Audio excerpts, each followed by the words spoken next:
Hey, what's going on, kids? More thoughts on backing tracks. You know, a lot of people say, and I used to be of the opinion, kind of, with a caveat, and I'll explain in a minute. But a lot of people say, oh, you know, using backing tracks is cheating and this and that. I don't see how that's cheating if it's augmenting what you're doing. If you're one person playing one instrument and you've got backing tracks to approximate a band, when you're playing a gig that is not a band pay gig, it's not trying to replace a band in the sense that a band would be booked if it wasn't somebody with a backing track. It's a solo gig for solo pay. But you're using tracks to augment what you do and put the sonic presentation of a fuller sound out there. How is that cheating?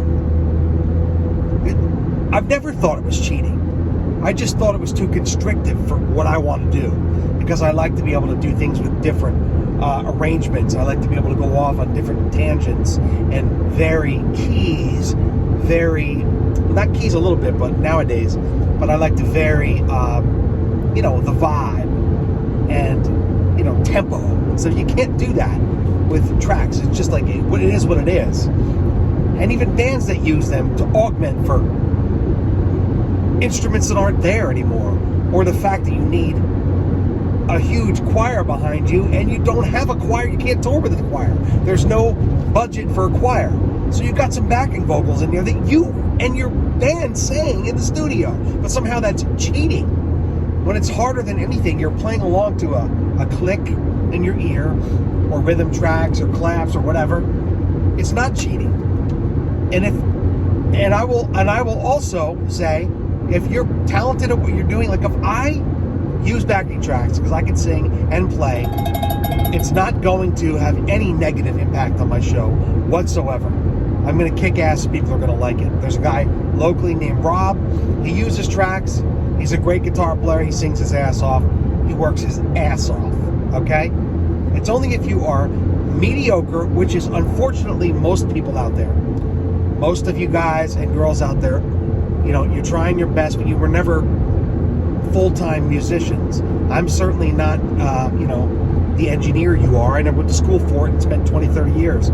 You're not going to be the musician that I am, because I spent my entire life playing and singing. So a lot of people out there that are mediocre, with mediocre, shitty-sounding tracks, that's what gives the good people using really good, well-produced tracks that sound good, that are mixed correctly. All these elements are important, but that's what gives the good people and the good players a bad name. So using tracks is not cheating. If you think using tracks is cheating, you're wrong. You're an idiot and you're ignorant of the subject. But I would say that if you are mediocre and you think using tracks is going to somehow make you better or hide your flaws, you're wrong. You need to practice still. You still need to be a good player. And if you're up there cheating, I'm going to damn well know, and I'm going to fucking call you out on it. Because that's the one thing I do not tolerate, is somebody up there pretending to play, pretending to miming guitar parts and stuff. That is not cool. But if you're playing a part, and you've got people up there behind you on tracks, a ghost band, helping you put forth your performance, that is absolutely viable. That is absolutely viable and valid.